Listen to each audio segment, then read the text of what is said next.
Hello friends, my name is Evgeny, I'm from Ukraine. I'm watching my video using this service, since my pronunciation of the English language does not allow me to do it myself. Thanks for understanding. The 363rd day of the war between Russia and Ukraine continues. Let's look at the main events over the past day. In the Donetsk direction, according to the General Staff of Ukraine, the Russians continue to conduct offensive operations in the Bakhmut, Avdiivka and Novopavlivsk sectors. The reports talk about the repulsed attacks of the Russians in the areas of the settlements of Vasiukivka, Berkhivka and Bakhmut. The Russians in the north of Soledar are trying to advance as a result of attacks in the areas of Vasiukivka, Rozdolivka and Vesele, but the Ukrainian army is firmly holding the line.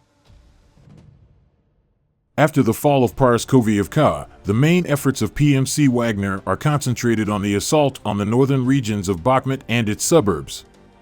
The Russians are stepping up pressure and are attacking the settlements of Berkhivka and Yagidny. Ukrainian telegram channels talk about heavy fighting north of Bakhmut without any specifics. It is interesting that yesterday on some Russian telegram channels they reported about the capture of the settlement of Yagidny.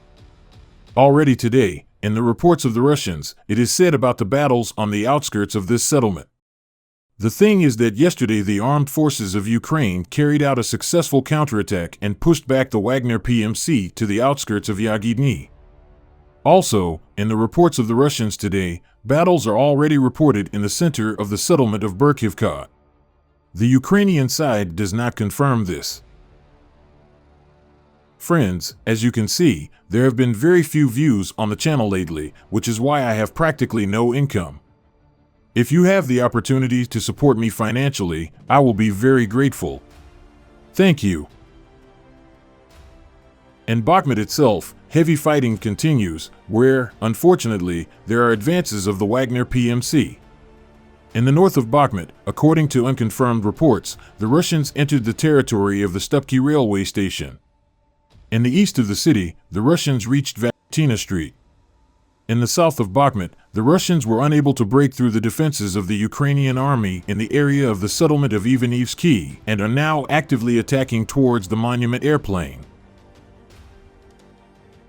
Meanwhile, in comments to the Western press, Zelensky admitted for the first time that Bakhmut could be kept if the cost of holding was too high. This is not a particularly large city. It is important for us to defend it, but not at any cost and for everyone to die. We will fight as long as it is reasonable. The Russians then want to move further to Kramatorsk and Sloviansk, to the borders of Donbass and to the Dnipro, if they can. We resist, and in the meantime we are preparing the next counterattack, Zelensky said. In another interview, he elaborated on this idea. As for Bakhmut, there was no order for the armed forces to hold positions to the death. No such goals were set in any way. The Russians know very well that Bakhmut will open the way for them to Sloviansk and Kramatorsk. And this is precisely their big goal in eastern Ukraine. Every small town like Bakhmut that the Russians take brings them closer to the big cities. I don't mean to say that Kramatorsk and its inhabitants are more important than Bakhmut. But every small town we lose means a step forward for the Russians. As we now know, they want to reach the administrative borders of Donetsk and Lugansk regions. That is why we are putting up such resistance in Bakhmut. If you liked the video, please like and subscribe to the channel, and please leave comments. It helps in promoting the channel. Thank you.